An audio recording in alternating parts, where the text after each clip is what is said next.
Students, we will discuss about the important news. First news is regarding the Afghanistan के perspective से है। अफगानिस्तान का जो ईस्टर्न पार्ट है जहाँ से हिंदू कुश माउंटेन रेंज पास किया करती हैं, उस एरिया के अंदर में अर्थक्वेक का एक्टिविटी हुआ, जिसकी वजह से काफ़ी कुछ जो डिस्ट्रैक्शन है वो देखने के लिए मिला है। 1400 के आसपास जो लोग हैं उनका कैजुअलिटी सामने आया। फिर से आप देखिए कि इस एरिया के अंदर में जो अर्थक्वेक है उसको ऑब्जर्व किया गया है। अब 5 मैग्नीट्यूड का जो एक्टिविटी है वो वहाँ पे हुआ है।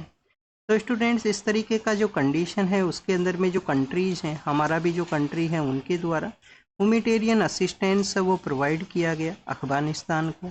अफगानिस्तान के अंदर में जो रूल करने वाला जो गवर्नमेंट है वो तालिबान का है। तालिबान को काफ़ी सारे कंट्रीज़ के द्वारा जो रिकॉग्नाइज है वो नहीं किया जाता है, बट जो ह्यूमैनिटेरियन असिस्टेंस है वो यहाँ पे प्रोवाइड किया गया है। डायरेक्टली जो फंडिंग है वो तालिबान को नहीं दिया गया। हमारे यूपीएससी के एग्ज़ाम से रिलेटेड क्या बेसिक इन्फॉर्मेशन आपको इस न्यूज़ के बारे में होना चाहिए? फर्स्ट ऑफ ऑल स्टूडेंट्स, आपको अफगानिस्तान का जो लोकेशन है उसके बारे में आपको जानकारी होना चाहिए। सपोज कीजिए अफगानिस्तान का यहाँ पे मैप है। ईस्टर्न पार्ट के अंदर में किस कंट्री के साथ में अपना एरिया शेयर करता है? पाकिस्तान के साथ में ईस्टर्न पार्ट में अपना एरिया शेयर करता है। ये जो ईस्टर्न पार्ट है अफगानिस्तान का और वेस्टर्न पार्ट है पाकिस्तान का, इस एरिया से जो हिंदू कुश माउंटेन रेंज हैं वो पास किया करती हैं। तो हिंदू कुश जो माउंटेन रेंज हैं वो इस एरिया से पास करती हैं। इसके वेस्टर्न पार्ट के अंदर में यहाँ पे आपको मैक्सिममली जो western and south western part है, यहाँ पे आप देखिए कि ईरान अपना एरिया है वो शेयर करता है। ईरान अपना एरिया शेयर करता है। इसके वेस्टर्न पार्ट में फिर आपको नॉर्थ वेस्टर्न पार्ट में आपको सेंट्रल एशियन कंट्रीज़ हैं वो आपको देखने के लिए मिलेगा। यहाँ पे आप देखिए कि जो तुर्कमेनिस्तान है वो अपना एरिया शेयर करता है। फिर उज़्बेकिस्तान अपना एरिया शेयर करता है। तुर्कमेनिस्तान वही कंट्री है जो कि कैस्पियन सी के साथ एरिया शेयर करता है। ईरान भी कैस्पियन सी के साथ में अपना एरिया शेयर करता है, नॉर्दर्न पार्ट का जो एरिया है। और वहीं पे ही ईरान का वो जो सिटी है जिसको हम रामसर के नाम से जानते हैं, जहाँ से रामसर कन्वेंशन एग्जिस्टेंस में आया था। तो आप देखिए कि तुर्कमेनिस्तान है नॉर्थ वेस्टर्न पार्ट में, नॉर्दर्न पार्ट में उज़्बेकिस्तान है, और इसका जो नॉर्थ ईस्टर्न पार्ट है यहाँ पे आपको ताजिकिस्तान नाम का जो कंट्री है वो आपको देखने के लिए मिलेगा। यहाँ पे एक लिटिल बिट एक्सटेंशन भी है। अफगानिस्तान का जो लैंड एरिया है उसका एक्सटेंशन है जो कि कनेक्ट करता है किसके साथ में? चाइना के साथ में। इस कॉरिडोर को आप देखिए कि वाखन नाम का जो कॉरिडोर है, वखन या वाखन नाम का जो कॉरिडोर है उसके नाम से जानते हैं, जो चाइना का जिनजियांग प्रोविंस है उसके साथ में कनेक्टिविटी है उसको शो करता है। क्या इंडिया के साथ में भी जो अफगानिस्तान है उसका कनेक्टिविटी है? यस स्टूडेंट्स, कश्मीर जो है, जो जम्मू एंड कश्मीर है उसके थ्रू है, बट कश्मीर का वो पार्ट है वो पाकिस्तान के द्वारा उसको ऑक्यूपाइड किया गया है, पाकिस्तान के कंट्रोल के अंदर में है। तो पीओके का जो एरिया है वो कनेक्ट होता है अफगानिस्तान से, जिसको ड्रूंड नाम का जो लाइन है वो हम जाना करते हैं जो उसको कनेक्ट किया करती है। तो यहाँ पे जो कंडीशंस ये जो डेवलप हुआ, ह्यूमैनिटेरियन असिस्टेंस किस तरीके से प्रोवाइड किया गया है इंडिया के द्वारा। ईरान का जो चाहबार पोर्ट है, ईरान के अंदर में एक पोर्ट है चाहबार पोर्ट, जो कि पर्शियन गल्फ के अंदर सिचुएटेड है या गल्फ ऑफ ओमान में, ये आप कमेंट सेक्शन के अंदर बताना, ये आपका होमवर्क है। क्योंकि स्टूडेंट्स ऐसे भी क्वेश्चंस हैं वो पूछ लिए जा सकते हैं कि चाहबार पोर्ट है वो कहाँ पे सिचुएटेड है, किस वाटर बॉडी में अपना एरिया है वो शेयर करता है। ईरान का जो एरिया है उसको बोला करते हैं सिस्तान बलूचिस्तान। किस नाम से जानते हैं उस एरिया को? सिस्तान बलूचिस्तान। और आप देखिए कि ये बलूच कम्युनिटीज़ का एरिया है जहाँ पे बलूच कम्युनिटी रहा करती हैं। पाकिस्तान में फिर एरिया है उसको बोला करते हैं बलूचिस्तान प्रोविंस। फिर जो सदर्न पार्ट ऑफ अफगानिस्तान है यहाँ पे भी जो बलूच कम्युनिटी का डोमिनेशन है, इसको भी आप देखिए कि बलूच डोमिनेटेड एरिया के रूप से जानते हैं। तो चाहबार पोर्ट के थ्रू हमने अपना जो ह्यूमैनिटेरियन असिस्टेंस का जो सप्लाई है उसको यहाँ पे कैरी आउट किया है। इस एरिया से हिंदू कुश जो माउंटेन रेंज हैं वो निकलती हैं, और इसी एरिया में ये जो प्लेस है वो सिचुएटेड है। कुनार नाम का एरिया है, नागरहार नाम का वो एरिया है। नागरहार एंड कुनार नाम का जो एरिया है वहाँ पे जो होम्स का जो कंस्ट्रक्शन है वो किस तरीके से था कि अर्थक्वेक की एक्टिविटी के अंदर में वो डैमेज हुआ। तो मैक्सिमम जो होम है वहाँ पे मड ब्रिक्स के बने होते हैं। मैक्सिमम जो होम्स हैं वो मड ब्रिक्स के बने होते हैं। वुड का भी आप देखिए कि काफ़ी सारा यूज किया जाता है। पुअर्टी उसके बिहाइंड में एक रीजन है, काफ़ी पुअर कंट्री है, और वहाँ पे तालिबान का रूल है जिसको कि काफ़ी सारे कंट्रीज रिकॉग्नाइज नहीं करते हैं। सैंक्शन भी उसके अगेंस्ट में लगे हुए हैं। उस सिचुएशन के अंदर में अदर कंट्रीज के साथ में जो रिलेशन है वो नहीं है बेटर यहाँ पे। ऊपर से फिर लैंडलॉक कंट्री है कि जोग्राफिकल सिचुएशन ऐसा है कि लैंडलॉक है, अदर कंट्रीज के कोऑपरेशन के ऊपर में जो डिपेंड है वो हुआ करता है। तो ये बेसिकली हमने अफगानिस्तान का जो लोकेशन है उसको यहाँ पे देखा। अब आपको यहाँ पे हमारा जो हिमालयन माउंटेन रेंज है उसके बारे में भी पता होना चाहिए। आप देखिए कि हमारा जो हिमालयन माउंटेन रेंज है उसके अंदर में आपको बेसिकली जो सिंटेक्सल जो सिचुएशन है वो क्रिएट होती है। सपोज कीजिए ये हमारे हिमालयाज हैं और ये हिमालयाज का जो नॉर्दर्न पार्ट है उसका यहाँ पे एक्सटेंशन है और यहाँ पे जो है वो हिंदू कुश माउंटेन रेंज है। ये हमारा कौन सा यहाँ पे माउंटेन हुआ, सुलेमान माउंटेन रेंज हुआ। ये पूर्वांचल है, यहाँ पे आप देखिए कि जो इंडियन स्टेट्स हैं वो सिचुएटेड है, इंडियन जो एरिया यहाँ पे सिचुएटेड है सुलेमान है, पूर्वांचल का है। फिर उसका जो सदर्न एक्सटेंशन हुआ करता है म्यांमार से लेकर और वो continuous Andaman and Nicobar island तक में है। नॉर्दर्न पार्ट के अंदर में अगर हम बात करें तो यहाँ पे आपको पामीर नोट है, जो पामीर का जो नोट है वो आपको मिलेगा। और यहाँ पे जो कुनलुन जो माउंटेन रेंज है, कुनलुन नाम से जो माउंटेन रेंज है जो चाइना तक एक्सटेंशन है तिब्बतियन प्लेट्यू के नॉर्दर्न पार्ट के अंदर में। तो इस तरीके से ये एरिया सिचुएटेड है, यहाँ पे फ्रेजाइल है अर्थक्वेक एक्टिविटीज़ के रिगार्डिंग में, क्योंकि Indian plate continuous Eurasian plate को पुश करता है। एक जोग्राफिकल फीचर है यहाँ पे, Indian plate still active state के अंदर में है। हिंदू कुश माउंटेन वहाँ पे होने की वजह से, फ्रेजाइल सिचुएशन होने की वजह से अर्थक्वेक का एक्टिविटी समय समय पे देखने के लिए मिलती हैं। नॉर्दर्न पार्ट ऑफ अफगानिस्तान के अंदर में प्लेन का एरिया है, जो नॉर्दर्न पार्ट ऑफ अफगानिस्तान है वहाँ पे प्लेन का एरिया है। फिर जो सेंट्रल पार्ट है वो हाईलैंड का एरिया है, हाइट वहाँ पे ज़्यादा है। और सदर्न पार्ट के अंदर में आपको प्लेट्यू है वो आपको मिलेगा। कुछ अफगानिस्तान का कुछ सिटीज़ हैं उनको एक बार प्रैक्टिस करते हैं स्टूडेंट्स। कोई क्वेश्चन आपसे पूछ लिया जाए या आपको पता भी होना चाहिए कोई फेमस जो वहाँ पे जो सिटीज़ हैं उनके बारे में। फेमस जो सिटी हैं सबसे पहले तो आप देखिए कि काबुल है। काबुल जो नॉर्थ ईस्टर्न पार्ट के अंदर में यहाँ पे सिचुएटेड है। तो यहाँ पे काबुल है, काबुल के ही पास में जो बुद्ध का जो वहाँ पे स्टैचू है, बैमियान बुद्धिज़्म का जो स्टैचू है वो भी उसी एरिया में ही सिचुएटेड है, नियर बाई काबुल के अंदर में ईस्टर्न पार्ट में। और वहाँ उस स्टैचू को आप देखिए कि इंडियन गवर्नमेंट असिस्टेंस वहाँ पे प्रोवाइड करता था बुद्धिज़्म के रिगार्डिंग में। फिर तालिबान के द्वारा उस स्टैचू है उसको आप देखिए कि जो तोड़ है वो दिया गया था अफगानिस्तान में। नेक्स्ट अगर हम बात करें स्टूडेंट, जो सदर्न का जो पार्ट है वो कांधार का एरिया है। सदर्न का जो पार्ट है वो कांधार है, यहाँ पे काफ़ी फेमस सिटी है कांधार का। अगर हम बात करें वेस्टर्न पार्ट के अंदर में, यहाँ पे हेरात नाम का एक सिटी है, हेरात नाम का एक सिटी है। और इसके ये आप देखिए कि नॉर्थ वेस्टर्न के अंदर में जो एरिया है वहाँ पे जो सिटी सिचुएटेड है मजार-ए-शरीफ। एक नॉर्दर्न अलायंस भी क्रिएट किया गया था। नॉर्दर्न अलायंस के अंदर में वहाँ पे जो लोकल जो पर्सनस को सपोर्ट किया जाता था जब तालिबान अर्लियर फेज के अंदर में पावर में था, कि वहाँ पे उस अलायंस के द्वारा तालिबान को रेस्ट्रिक्ट किया जाए, उसको रेगुलेट है वो किया जाए।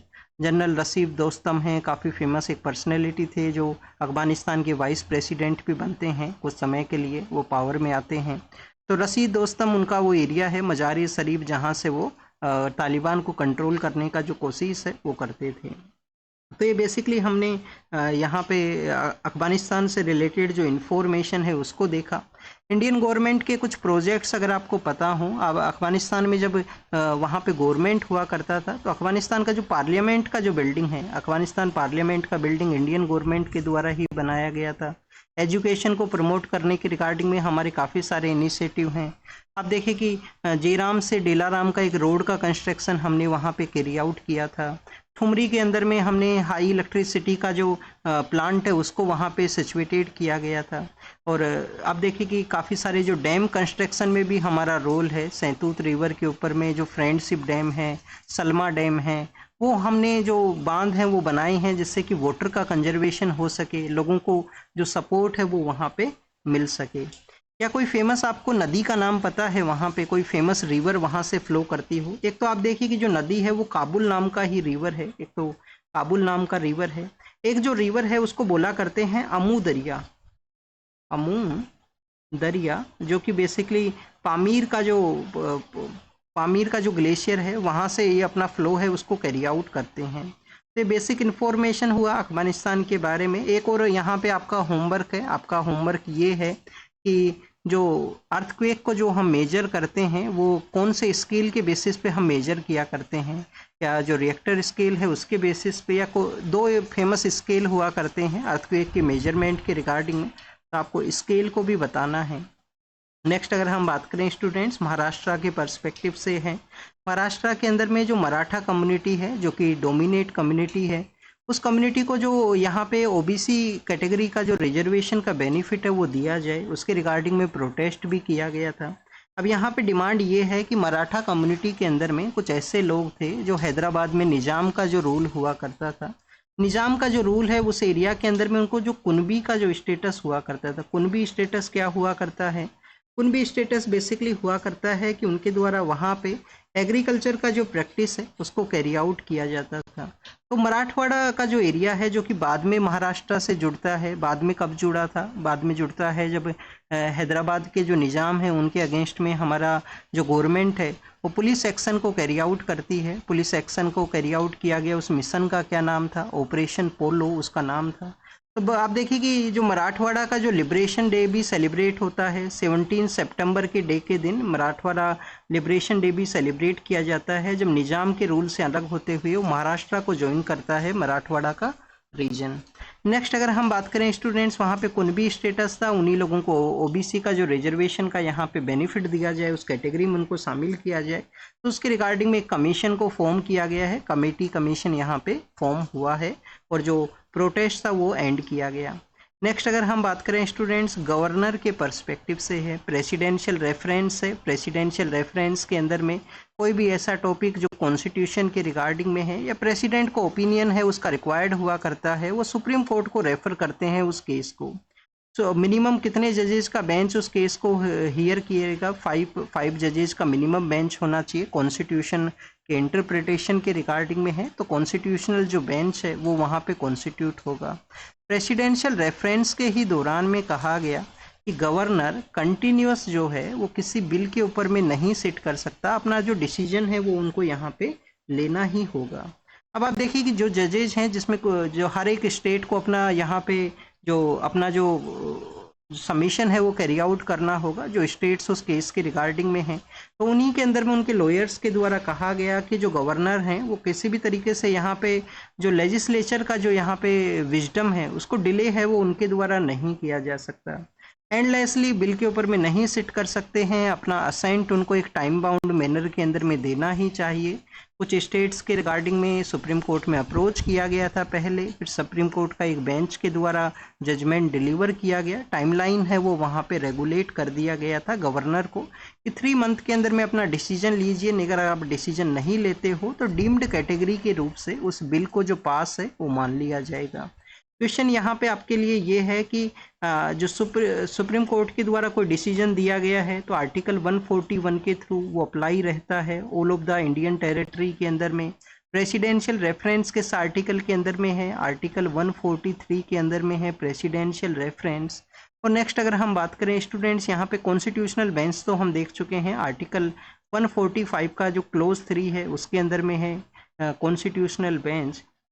एक आपके लिए यहाँ पे एक बेसिक क्वेश्चन है कि जो ऑफिस ऑफ गवर्नर के बारे में जो हम रीड करते हैं जो कंटिन्यूस न्यूज़ में हुआ करती है, ये ऑफिस ऑफ गवर्नर हमने कहाँ से लिया है, ये जो फीचर है वो हमने कहाँ से बोरो किया है, किस कॉन्स्टिट्यूशन से बोरो किया, क्या यूएस कॉन्स्टिट्यूशन से बोरो किया है या और किसी एक्ट के थ्रू में। तो आप देखिए कि हमारा जो कॉन्स्टिट्यूशन का जो फ्रेमिंग था, जो लास्ट एक्ट ब्रिटिश अथॉरिटीज़ के द्वारा मेजरली जो लाया गया था गवर्नमेंट ऑफ इंडिया एक्ट 1935, वैसे इंडियन इंडिपेंडेंस एक्ट भी आया था लास्ट एक्ट तो 1947 का, बट इंडियन इंडिपेंडेंस एक्ट तो उस समय में हमारा कॉन्स्टिट्यूशनल जो यहाँ असेंबली है वो कॉन्स्टिट्यूट हो चुका था, सब कुछ हो चुका था वो। तो आप देखिए कि सिर्फ पार्टीशन के रिगार्डिंग में और जो थिंग्स हैं उनको पावर का ट्रांसफ़र होने के रिगार्डिंग में वो आया था।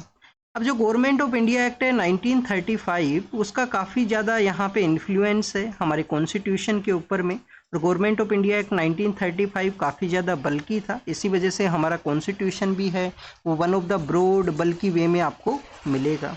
तो आप देखिए कि 1935 के एक्ट के अंदर में जो ऑफिस ऑफ गवर्नर है, जो ऑफिस ऑफ गवर्नर है उसी के बारे में मेंशन है 35 के एक्ट के अंदर में।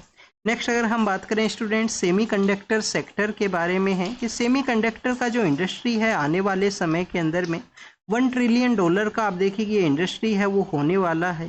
तो इस इंडस्ट्री के अंदर में इंडिया अपना कैसे जो प्रेजेंस है उसको कैरी आउट करे, कैसे गवर्नमेंट है वो सेमीकंडक्टर सेक्टर के रिगार्डिंग का जो कंपनी है उनको जो फाइल क्लियरेंस है, अर्ली क्लियरेंस है वो उनको प्रोवाइड किया जाए उन कंपनीज को यहाँ पे। नेक्स्ट अगर हम बात करें स्टूडेंट्स, एक तो ग्लोबल प्रेजेंस, ग्लोबल पर्सपेक्टिव इसका बताया गया। गवर्नमेंट के द्वारा फास्टर वे के अंदर में अप्रूवल है उसको यहाँ पे प्रमोट करने का बात किया गया है ईज ऑफ डूइंग बिजनेस के रिगार्डिंग में। मैन्युफैक्चरिंग जो स्टार्ट होता है इंडिया के अंदर में, इंडिया जो सेमीकंडक्टर मिशन है, इंडियन सेमीकंडक्टर मिशन है, उसके थ्रू हमारे यहाँ पे मैन्युफैक्चरिंग है वो कैरी आउट हो सके, इंडिया एक हब के रूप से भी डेवलप हो। अभी रिसेंटली हमने कुछ दिनों पहले रीड किया था अगस्त के मंथ के समय में कि हमारी गवर्नमेंट के द्वारा जो सेमीकंडक्टर का जो सेक्टर है, इंडियन जो सेमीकंडक्टर मिशन है 76,000 करोड़ का ये मिशन है, इसके अंडर में आप देखिए कि कुछ 4 प्लांट्स हैं जिनको डेवलप करने के लिए कहा गया था कि जो 2 प्लांट हैं वो तो उड़ीसा के वहाँ पे लगाए जाएंगे, उड़ीसा है, पंजाब है, पंजाब के अलावा स्टूडेंट्स आंध्रा है।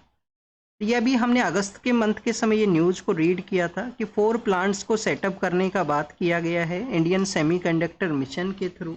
नेक्स्ट अगर हम बात करें स्टूडेंट्स, इसी पीएम सर के इसी एड्रेस के दौरान में वहाँ पे उनको इंडियन जो मेड इन इंडिया का एक एग्जाम्पल के रूप से जो चिप है वो उनको दिया गया, 32 बिट का जो चिप है वो उनको दिया गया है। तो आप देखिए कि हमारा जो विक्रम साराभाई जो सेंटर है इसरो के अंडर में चंडीगढ़ में है, हमारा जो सेमीकंडक्टर लैब है उनके द्वारा इस 32 बिट का जो विक्रम जो नाम से जो चिप है उसको बनाया गया है। पहले हमारे यहाँ पे 16 बिट का जो चिप है वो हुआ करती थी जो 2009 के समय डेवलप हुआ था, अभी 32 बिट का हुआ है। आने वाले समय में इंडिया एक हब के रूप से यहाँ पे इमर्ज हो। अभी रिसेंटली जो एससीओ का जो मीटिंग है उससे पहले जब जापान के लिए गए थे हमारे पीएम सर, तो वहाँ पे भी सेमीकंडक्टर इंडस्ट्री के प्रमोट करने के बारे में डिस्कस है वो किया गया था। तो ये सेमीकंडक्टर सेक्टर के बारे में ही हमने डिस्कस किया। नेक्स्ट अगर हम बात करें स्टूडेंट्स, केरल के पर्सपेक्टिव से है सेमीकंडक्टर के डेवलपमेंट के रिगार्डिंग में जो क्रिटिकल टेक्नोलॉजी है, क्रिटिकल टेक्नोलॉजी वो हमारे काफ़ी सारे कंट्रीज से हमने कोऑपरेशन तो किया है, हमारे एग्रीमेंट साइन हुए हैं। जैसे लास्ट ईयर आप देखिए कि लास्ट ईयर 2024 में पीएम सर सिंगापुर के विजिट के लिए जब गए थे वहाँ पे भी सेमीकंडक्टर इंडस्ट्री के रिगार्डिंग में कोऑपरेशन के बारे में एग्रीमेंट्स वो साइन हुए थे। अभी जो सिंगापुर के जो पीएम हैं वो भी इंडिया के लिए आने वाले हैं अभी सितंबर के मंथ के समय ही, तो उस दौरान में भी आप देखिए कि जो सेमीकंडक्टर सेक्टर का जो डिस्कशन है वो रहेगा। ये कुछ ऐसे कंट्रीज हैं, सिंगापुर हो, जो आप देखिए कि कोरिया हो, कोरिया के अलावा जापान हो, और साउथ ईस्ट एशिया के और भी काफ़ी सारे कंट्री, स्पेशली अगर हम बात करें जो ताइवान का भी जो एरिया है, इन सब के अंदर में जो क्रिटिकल जो सेक्टर्स हैं जो आने वाले फ्यूचर के रिगार्डिंग में, चाहे इलेक्ट्रॉनिक का सेक्टर हो या न्यू टेक्नोलॉजी का एडवांसमेंट का एरिया हो, उन सभी में इनका काफ़ी अच्छा एडवांसमेंट है और इंडिया उनके साथ में जो बेटर कोऑपरेशन है वो कर सके जिससे टेक्नोलॉजिकल जो एडवांसमेंट इंडिया में भी हो सके। केरल के जो गवर्नर हैं, गवर्नर का जो ऑफिस हमने कहाँ से लिया है, गवर्नर का ऑफिस हमने लिया है गवर्नमेंट ऑफ इंडिया एक्ट 1935 से। केरल के जो गवर्नर हैं वो सुप्रीम कोर्ट में गए हैं, सुप्रीम कोर्ट में उन्होंने कहा है कि जो सीएम का जो रोल है वाइस चांसलर्स के अपॉइंटमेंट प्रोसेस के अंदर में उनको यहाँ पे रिड्यूस करना चाहिए, उनको रिमूव करना चाहिए। उन्होंने अपने पेटिशन के अंदर में यूजीसी के बारे में भी मेंशन किया कि यूजीसी का गाइडलाइन है कि जो सीएम है उनको बार किया जाता है कि सीएम का कोई रोल है वो नहीं होना चाहिए वाइस चांसलर्स के अपॉइंटमेंट के अंदर में, और गवर्नर जो है वो चांसलर हुआ करता है। गवर्नर जो है स्टेट का जो यूनिवर्सिटीज़ है उनके चांसलर के रूप से वर्क करता है। रिसेंटली एक आप देखिए कि एक कमीशन भी कॉन्स्टिट्यूट हुआ था जस्टिस धूलिया का जो लीडरशिप है उसके अंदर में, तो वहाँ पे भी कुछ जो लोग नॉमिनेट किए गए हैं केरल गवर्नमेंट के द्वारा, उसके रिगार्डिंग में भी ऑब्जेक्शन है यहाँ पे गवर्नर का जो वाइस चांसलर के अपॉइंटमेंट प्रोसेस के पर्सपेक्टिव से। तो ये तो बेसिकली यूजीसी का गाइडलाइन और गवर्नर का ऑफिस है, कंटिन्यूस ये न्यूज़ है वो रहा करती है न्यूज़पेपर के अंदर में। नेक्स्ट अगर हम बात करें स्टूडेंट्स, एससीओ का जो समिट हुआ है, एससीओ का समिट कैसे हमारा जो फॉरेन पॉलिसी का जो स्टैंड है उसके रिगार्डिंग में एक चेंजेस को कैरी आउट करता है। आप देखिए कि एससीओ का जो समिट है वो मोर देन आउटकम के रूप से या एक पर्सपेक्टिव डेवलप करने का जो कोशिश है वो भी यहाँ पे किया गया। ग्लोबल अनसर्टेनिटी का जो सिचुएशन है उस दौरान में पीएम सर हैं वो चाइना के विजिट के लिए गए, हमारे और चाइना के जो रिलेशन है वो बेटर सिचुएशन में नहीं है। काफ़ी ईयर्स के बाद में आप देखिए कि उनके द्वारा एससीओ का मीटिंग भी अटेंड किया गया है। एक तो 7 ईयर्स के लेटर फेज के अंदर में चाइना के लिए विजिट हुआ है। सेकंड आप देखिए कि एससीओ का जो मीटिंग है वो भी 2-3 ईयर्स के बाद में पीएम सर के द्वारा अटेंड है वो किया गया। सेकंड अगर हम बात करें स्टूडेंट्स, एससीओ नाम का जो ग्रुप है जिसको कि वेस्टर्न पावर जो कंट्रीज हैं एंटी वेस्ट के रूप से इसको देखा करती हैं। ये जो यूरेशियन जो ग्रुप है जो स्टार्ट होता है, यूरेशियन कंट्रीज इसको स्टार्ट करते हैं, तो इस यूरेशियन ग्रुप को एंटी वेस्ट के रूप से जब देखा जाता है और उसी को चूज किया गया हमारा जो डिप्लोमेटिक सेक्टर है उनके द्वारा एज ए ट्रिप के रूप से, जहाँ पे अदर कंट्रीज से जो एंगेजमेंट है वो कैरी आउट किया जाए। तो बेसिकली स्टूडेंट्स यहाँ पे क्या मैसेज का डिलीवरी हुआ है, मैसेज एक क्लियर है कि हमारा जो फॉरेन पॉलिसी का जो आउटलुक है, हमारा फॉरेन पॉलिसी का जो आउटलुक है उसके अंदर में वन काइंड ऑफ शिफ्ट है, उसको ये शो करता है कि जो कंट्रीज हमारे साथ में कोऑपरेशन को कैरी आउट करेंगे उन्हीं के साथ में हम हमारा जो रिलेशंस है वो भी बेटर यहाँ पे कैरी आउट करेंगे। चाइना के साथ में हमारे काफ़ी सारे डिफरेंसेज हैं, चाहे वो बॉर्डर एरिया के बारे में हो, तो चाइना के द्वारा यूनाइटेड नेशन सिक्योरिटी काउंसिल के रिफॉर्म हो उसको यहाँ पे ब्लॉक करना हो, इंडिया का मेंबरशिप एनएसजी नाम का जो ग्रुप है जो कि नेशनल सिक्योरिटी ग्रुप है, न्यूक्लियर सप्लायर ग्रुप है, उसके अंदर में इंडिया का मेंबरशिप को रोकना हो चाइना के द्वारा। या स्टूडेंट्स आप देखिए कि और भी काफ़ी सारा यहाँ पे जो डिफरेंसेज हैं, पाकिस्तान को जो सपोर्ट करता है चाइना ऑपरेशन सिंदूर के दौरान में जो देखने के लिए मिला था। इसके अलावा बेल्ट एंड रोड इनिशिएटिव है जिसको जम्मू एंड कश्मीर का जो एरिया है जो पाकिस्तान के कंट्रोल के अंदर में है उसके थ्रू आप देखिए कि पास है वो होना हो, तो इंडिया के इन सभी ऑब्जेक्शंस को साइडलाइन करते हुए एक स्टेप फर्दर हमने अपना जो इंगेजमेंट है उसको कैरी आउट किया है जिससे कि एक क्लियर मैसेज का यहाँ पे डिलीवरी है वो हो सके। इसी एससीओ मीटिंग के दौरान में जो आरआईसी नाम का जो ट्राइलेटरल है उसका भी वन काइंड ऑफ जो परसेप्शन है वो यहाँ पे डेवलप हुआ। जो पहले आप देखिए कि आरआईसी जो रसिया, इंडिया और चाइना का एक ट्राइलेटरल हुआ करता था और 3 लीडर्स का जो फोटो है वो काफ़ी ज़्यादा फेमस भी हुआ है, जिसको कि वेस्टर्न जो यूएस के एक एडवाइज़र हैं वहाँ के प्रेसिडेंट के, उन्होंने भी कहा है कि वो जो शो करता है कि कैसे एंटी वेस्ट उनका वहाँ पे कोऑपरेशन है। तो मैसेज का तो क्लियर यहाँ पे डिलीवरी है वो हुआ है। सेकंड अगर हम बात करें हमारे बायलेटरल रिलेशन के बारे में, चाइना के साथ में बायलेटरल रिलेशन है वो यहाँ पे एक नॉर्मलाइज सिचुएशन में है। ओवर द ईयर्स से वीज़ा का प्रोसेस हो, डायरेक्ट फ्लाइट का प्रोसेस हो, कैलाश मानसरोवर यात्रा हो जिसके थ्रू जो रिलेशंस को रिवाइवल करने का हमने यहाँ पे कोशिश है वो किया है। नेक्स्ट अगर हम बात करें एससीओ का मीटिंग, एक तो मैसेज डिलीवरी, चाइना के साथ में रिलेशन का नॉर्मलाइजेशन, आरआईसी का फिर से रिवाइवल का एक यहाँ पे मैसेज होना हो। इसके अलावा जो तियानजिंग डिक्लेरेशन है जहाँ पे मीटिंग हुआ था और तियानजिंग डिक्लेरेशन को अडोप्ट किया गया था। तियानजिंग डिक्लेरेशन भी इम्पोर्टेंट है जहाँ हमने वहाँ पे अफगानिस्तान के अंदर में जो गवर्नमेंट स्ट्रक्चर है उसके रिगार्डिंग में डिस्कशन किया है। गजा स्ट्रिप के रिगार्डिंग में वहाँ पे डिस्कशन हुआ है कि गजा स्ट्रिप के अंदर में कोई भी जो ह्यूमैनिटेरियन जो प्रोसेस है उसको एग्जिस्टेंस में लाना चाहिए। ईरान के रिगार्डिंग में जो सैंक्शंस का जो यहाँ पे अपलिफ्टमेंट हुआ है, सैंक्शंस जो हटाए गए हैं या ईरान के ऊपर में जो अटैक किया गया था इजराइल के द्वारा या यूएस फोर्सेज के द्वारा, उसको भी जो कंडेम है वो यहाँ पे किया गया।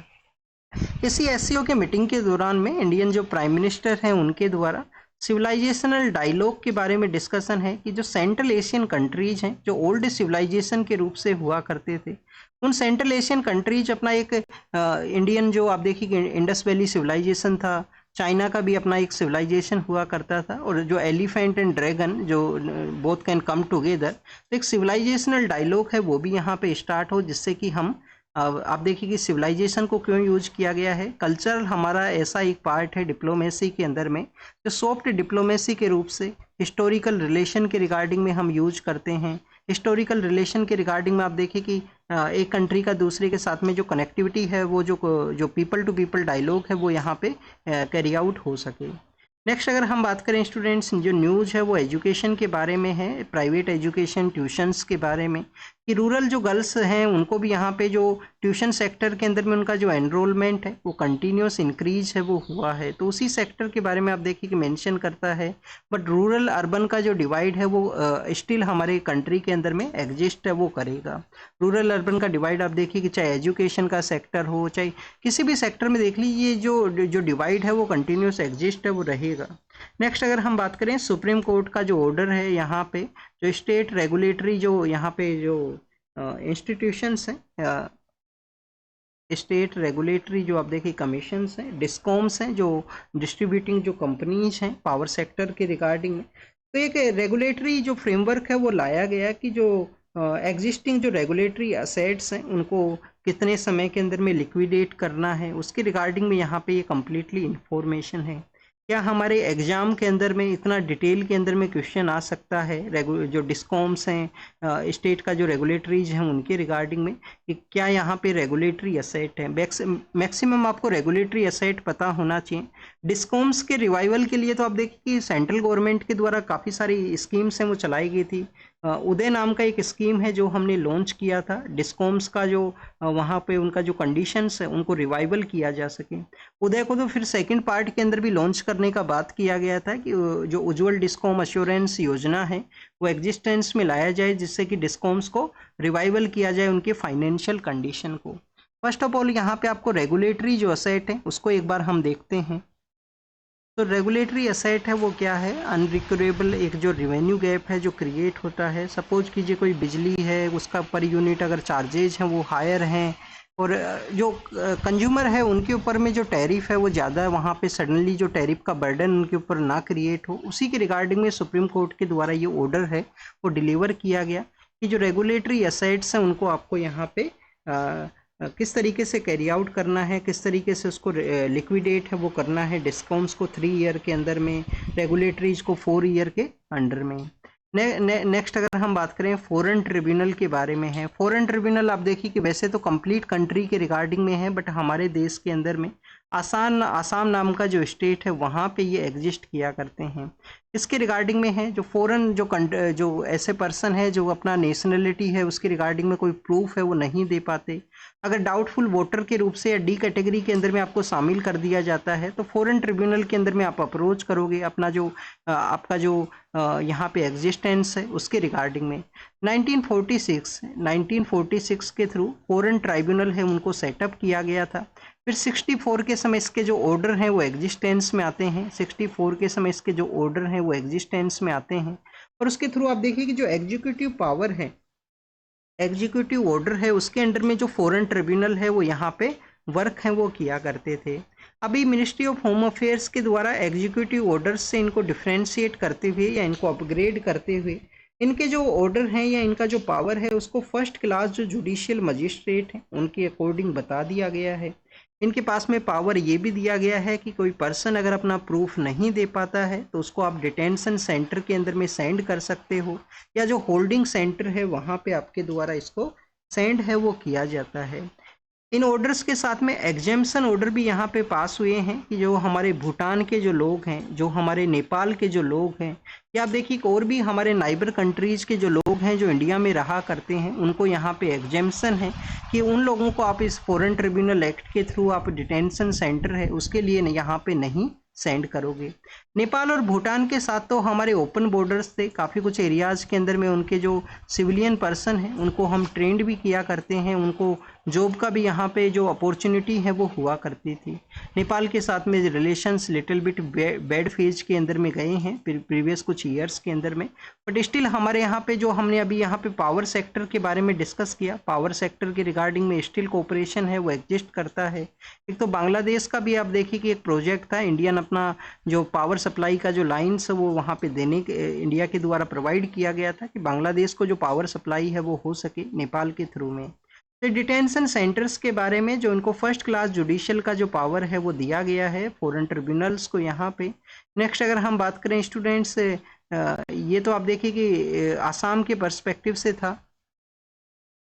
हमारे नेशन के अंदर में जो यहाँ पे जो फॉरेनर पर्सन हुआ करते हैं, जो एलियन पर्सन हुआ करते हैं, क्या उनको जो फंडामेंटल राइट है वो अवेलेबल होती है? आप देखिए कि कुछ फंडामेंटल राइट अवेलेबल हैं, जैसे आर्टिकल है 50, आर्टिकल यहाँ पे क्या आर्टिकल 15, 16 उनको अवेलेबल हैं। कुछ आर्टिकल अवेलेबल ये नहीं है, 15, 16, 19, 29 और 30 ये आर्टिकल्स हैं वो अवेलेबल नहीं है। उसके अलावा मैक्सिमम फंडामेंटल राइट्स हैं वो फॉरेन पर्सन्स को दी गई हैं। मणिपुर के विजिट के लिए जाएंगे हमारे प्राइम मिनिस्टर, तो मणिपुर के अंदर में जो इंसर्जेंट ग्रुप्स हैं उनके साथ में डिस्कशन किया गया है, कुकी एंड जो नाम के जो ग्रुप्स हैं उनके साथ में, कि जो पीएम का जो विजिट है उनको किसी तरीके से जो डिस्टरबेंस है वो ना क्रिएट किया जाए उनके द्वारा। नेक्स्ट आप देखिए कि जो हाईवेज हैं, जो कि स्पेशली वैली का जो एरिया है, वैली के एरिया के अंदर में जो हाईवेज हैं उसको भी आप देखिए कि जो कनेक्टिविटी है वो वहाँ पे बूस्ट हो सके। कौन कौन से हाईवे पास किया करते हैं? एक तो हमारा जो नेशनल हाईवे सेकंड है वो वहाँ से पास करता है, जो कि मणिपुर का जो वैली एरिया है उसको कनेक्ट करता है, जहाँ पे मैती नाम का जो कम्युनिटी है वो रहा करती है। इसके अलावा आप देखिए कि हाईवे नंबर आई थिंक 37 भी है, जो उसको कनेक्टिविटी है वो देता है मणिपुर का जो वैली एरिया है उसको। इनके जो यहाँ पे कंटिन्यूस वायलेंस है वो हुआ करता था, अब लिटिल बिट रिस्टोरेशन सिचुएशन के अंदर में है, नॉर्मलाइजेशन के सिचुएशन के अंदर में है मणिपुर का जो वहाँ पे स्थिति है। नेक्स्ट आप देखिए कि एक ग्रुप के द्वारा डिमांड किया गया है कि जीएसटी काउंसिल का जब मीटिंग हो, तो जीएसटी काउंसिल के मीटिंग के दौरान में जो बीडी जो हुआ करती हैं, बीडी क्या होती हैं, इंडियन जो सिगरेट बोल सकते हो आप इसे, तो उसको बेसिकली जो जीएसटी के रिगार्डिंग में जो एग्जेम्पशन दिया जाए या उनको डिफरेंट कैटेगरी के अंदर में इंक्लूड है वो किया जाए, और प्लास्टिक को भी यहाँ पे इंक्लूड करने के लिए कहा गया। अब बीड़ी के बारे में आपको ये पता होना चाहिए कि तेंदू का जो लीव्स जो होती हैं, तेंदू का पत्ता जो होता है उसको यूज किया जाता है, और काफ़ी बार जो चिल्ड्रंस हैं उसको बीड़ी मेकिंग इंडस्ट्रीज़ के अंदर में चाइल्ड लेबर के रूप से इलीगल वे के अंदर में उनको ले जाया जाता है, उस एक्टिविटी में इंगेज है वो किया जाता है। तो ये भी आपको इस इंडस्ट्री के बारे में जानकारी होना चाहिए, क्योंकि उस तेंदू लीव्स को रोल करते हुए उसको बनाया करते हैं, और जो चिल्ड्रंस अपने हैंड के साथ में उसको कैरी आउट कर सकते हैं।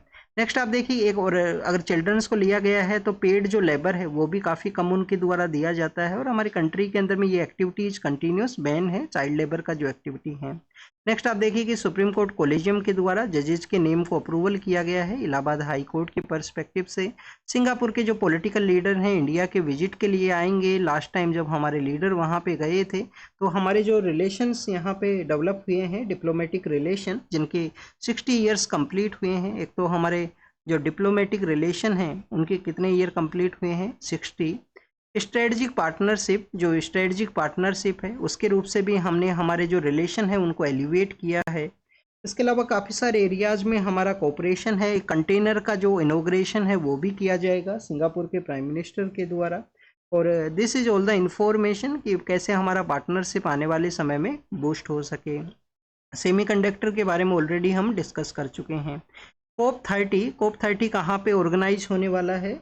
जो ब्राज़ील का एक सिटी है, बेलम नाम से जो सिटी है वहाँ पे ये COP 30 ऑर्गेनाइज होगा। COP 30 जो किसका है? UNFCCC का है, United nation framework for the जो क्लाइमेट चेंज का जो कन्वेंशन है उसके रिगार्डिंग में। अब देखिए कि 1992 के समय अर्थ समिट ऑर्गेनाइज होता है। अर्थ समिट के 3 प्रोडक्ट हैं वो निकलते हैं। एक जो प्रोडक्ट है वो क्लाइमेट चेंज को डील करता है, UNFCCC के नाम से हम उसको जानते हैं। फिर एक जो एरिया है वो डेजर्टिफिकेशन को लीड करता है, UNCCD के नाम से हम उनको जानते हैं। और एक है UNCBD है जो बायोलॉजिकल डाइवर्सिटी को देखता है। तो UNFCCC है जो है उसी का जो COP 30 का मीटिंग होगा, बेलम नाम का जो सिटी है ब्राज़ील के अंदर में, जिसको कि gateway of Amazon rain forest के गेटवे के नाम से भी जानते हैं, उसी एरिया में वो सिचुएटेड है।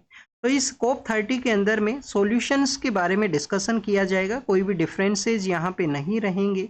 पेरिस एग्रीमेंट से आप देखिए कि यूएसए ने तो विड्रोवल कर लिया है, सेकेंड टाइम यूएस के द्वारा विड्रोवल है वो किया गया है पेरिस एग्रीमेंट से।